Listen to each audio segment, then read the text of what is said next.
안녕하세요. 광고대행사 코렌 대표 전기철이라고 합니다.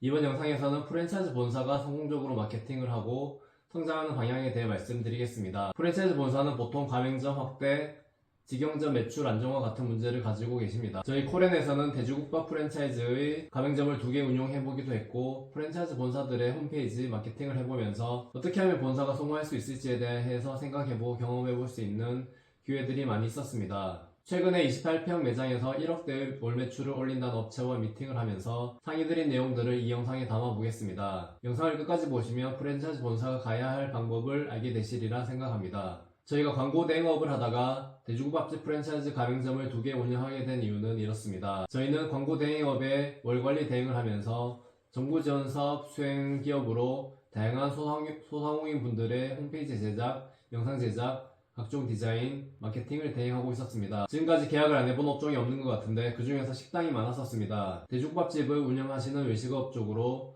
경험이 매우 많으신 사장님께서 저희에게 제안을 주셨습니다. 프랜차이즈 본사 유통 수익의 일부를 공유해주기로 하셨고, 저희가 홈페이지 제작부터 마케팅까지 대행을 하기로 했습니다. 저희가 브랜드의 로고 이미지부터 홈페이지 제작, 블로그, 영상 작업, 유튜브 체험단 같은 다양한 작업을 했었는데, 무엇보다도 가맹점의 수익이 늘어나는 것이 매우 중요하다고 생각했었습니다. 그때 당시에 저희 사무실에 인원이 17명 있었는데, 옆 사무실을 추가로 임대하면서 현재 있던 사무실 공간에 매장을 활용한 브랜드 사업을 하고 싶었었습니다. 그래서 뭐를 할까 하던 찰나에 그 프랜차이즈의 가맹점을 하게 되었었습니다. 제가 중국 칭화대학교에서 산업과학과 석사과정을 졸업하면서 작성했었던 논문의 주제가 한중일 프랜차이즈 외식업을 방문하는 고객들의 경험 분석이라는 주제였었고, 중국에서 프랜차이즈 사업을 해보려고 생각했었던 적이 있었는데 그 꿈을 이번에 이뤄봐야겠다고 생각을 했었습니다. 외식업이 전혀 경험이 없었던 제가 직접 주방에서 돼지국밥을 조리하는 전 과정을 본사 대표님께 배우면서 이 식당을 꼭 성공시켜서 이 브랜드를 크게 키워야겠다고 다짐했었습니다. 그래서 마케팅과 자체 브랜드 사업을 모두 성공시키겠다는 큰 꿈을 꿨었습니다.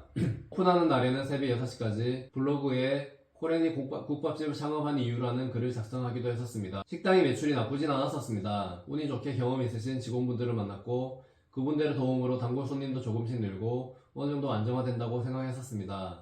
마케팅은 연예인 부르는 것 빼고는 거의 다 해본 것 같습니다. 광고 대행사에서 직접 운영한다는 자존심을 걸고 나날이 새로운 콘텐츠를 만들면서 홍보를 하니 그 효과도 꽤 컸었던 것 같습니다. 그러다가 매장이 좋은 자리가 있어서 하나 더 오픈하게 되는데 이때부터 좀 무리를 했었던 것 같습니다. 1호점과 직선거리 6km 되는 곳이 있었는데 그 2개 매장을 모두 성공시켜서 큰 동그라미 2개로 대구의 중심부에 파격적인 효과를 내겠다는 것이 그때 계획이었습니다. 사실 세 번째 매장도 그 6km 직선거리 중간에 오픈하려고 부동산을 알아봤었는데 하루가 늦어서 건물주가 계약을 해주지 않았었습니다. 저희가 계약을 하려고 했었는데 다른 사람이 상담을 하고 있다고 하셨었고, 건물주께서 하루 기다려달라고 하셨었는데 그날 그분과 계약이 됐다고 하셨습니다. 지금 생각해보면 그 상가가 계약이 안 된 것이 천만다행이었던 것 같습니다.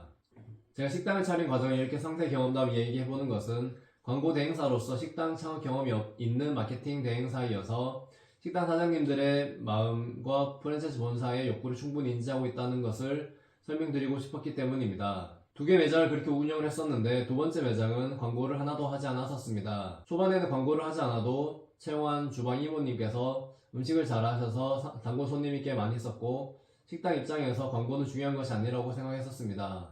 중요하지 않은 것이 아니고 중요한데 주방의 안정화, 식당에서 제공하는 맛이 정말 더 중요하다고 생각했어서 1호점에서 진행했었던 광고의 10분의 1도 진행을 하지 않았었습니다.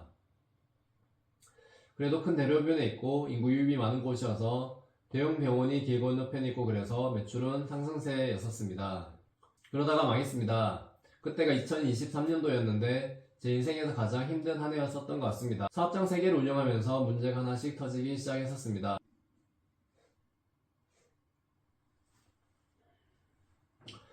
프랜차이즈 본사의 가장 큰 목표는 대부분 가맹점을 늘리는 것입니다.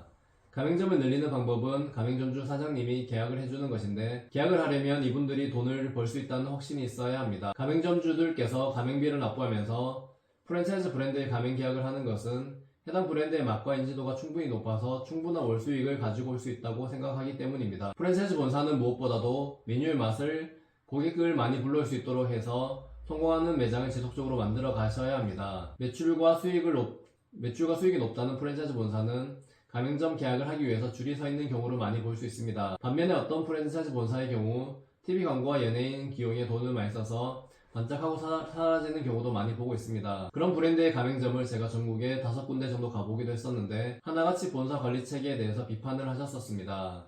저희 콜에는 상표권 이름을 짓는 것부터 로고 디자인, 간판과 각종 시안물 디자인, 프랜차이즈 본사 홈페이지 제작, 사진 촬영, 마케팅 등